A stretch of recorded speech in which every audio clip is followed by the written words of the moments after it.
Hello, my name is Roger Claxton and welcome to this series of bite-sized talks entitled Port on the Moor. The talks are in segments and based on the records in the Widecombe archive and the project that commenced in 2011 to digitise and catalogue them. The talks are based on the contents of the recently published book Welfare in Widecombe 1700 to 1900 written by me.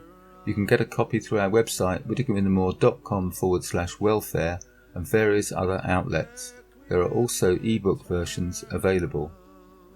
This is the 8th segment of the Port on the Moor series of talks and explores various other initiatives and provisions that were made, both in terms of money raised and how it was spent. Because of its length, it has been broken down into 2 parts. It is worthwhile spending a little time on some miscellaneous provisions that were made. Here we will consider the highways rate, some aspects of medical support that was provided to the poor, and also an example of a specific payment that was granted through a bequest to the widow's gift. In the second part of this segment, we will also briefly consider 2 local initiatives, the Rugglestone Friendly Society and the Widecombe Educational Charity. And finally, we will look at the responsibility for burials, which often fell to the overseers of the poor. Okay, let us start by considering highways. Highways rate were collected in the same way as the church and the poor rates. Account books were maintained, which showed the amounts collected and also how the money was spent. Here we have an example from 1781. And we'll just take you through 1 or 2 of the entries. So, paid for making of 70 yards of road in Chittleford Lane at 3 shillings per yard. That comes to a total of £10 10 shillings, 20 shillings to the pound. 70 times 3, 210 shillings equals £10 10 shillings. Paid for 37 yards and a half of road in Northway Lane at 1 shillings and 9 per yard. Northway Lane is the bottom of Widecombe Hill. Paid to William Hamlin for 18 days work on the highways at 1 shilling and 2 pence per day. That gives you an idea of how much they were paid. Moving on down, various other people paid for working. Down a little bit further. For 3 journeys to Newton. It doesn't say what the journeys were for. Expended at the meeting when the farmers compounded.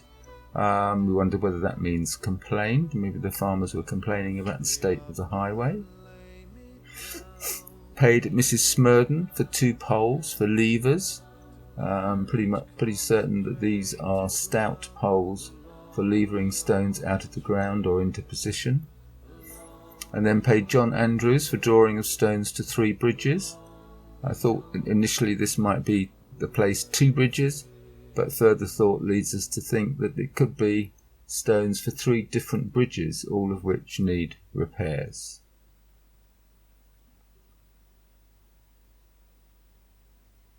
There we are. So that's an example from the highways accounts of 1781.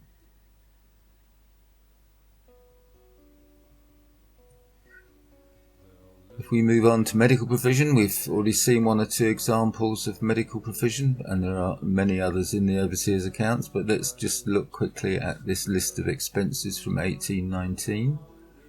This was a Mr. Mogridge who had a contract to look after the poor and made numerous visits, as we can see here, to attend to the poor. And he prescribed, apart from the cost of his journeys, there is this various mixtures that he prescribed. So a cordial mixture, presumably it tasted nice, I don't know. A purging mixture, probably not quite as pleasant. And a sudorific mixture, which I think is probably for cough or a cold.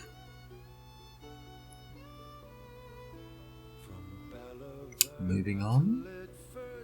And the only one that's different there is an anodyne mixture. Perhaps that's for a headache or something similar. But various mixtures prescribed over quite a short period. So he made quite a lot of trips. And then this final item here, tincture for the toothache. So it's something to help somebody who's suffering from toothache.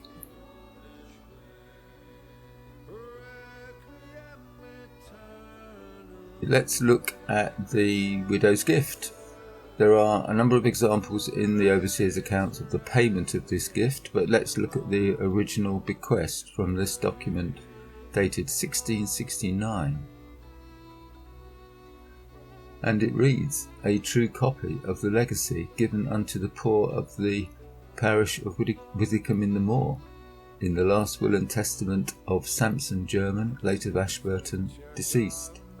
Item, I give and bequeath unto the poor of the parish of Widecombe-in-the-moor 10 shillings yearly, out of one close of mine in Ashburton aforesaid, called Folaford, immediately after the decease of Thomas German my brother, and Elizabeth Meagher my sister, for ever to be then yearly paid unto the churchwardens and overseers of the poor of the parish of Widecombe aforesaid.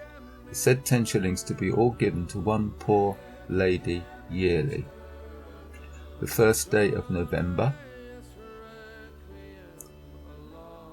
for ever, as aforesaid, especially to a poor widow woman that hath no relief, if there be any such, hereafter in the said parish of Widecombe. Approved the 7th day of February 1669 by Philippa German, the relict and executrix." Note that this was forever, so it continued for a very long time and was actually only commuted relatively recently.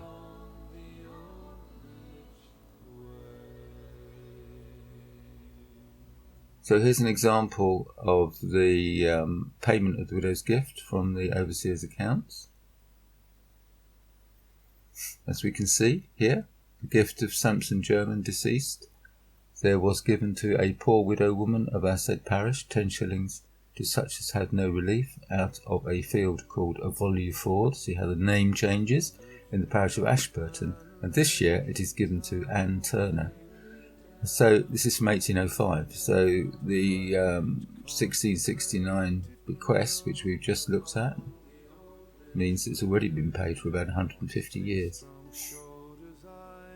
And it continued to be paid up until, well, relatively recently, as I've said, 1980, something like that. So that's the end of the first part of the segment on other provisions. Thank you for watching and listening. I hope this has given you some idea of some of the other provisions made for the poor and for the parishioners. Please stay with us for the next segment, which continues our look at some of these other provisions. Thank you for listening. From Bellevue to Lidford Town, through Sandy Ford and Coney's Down,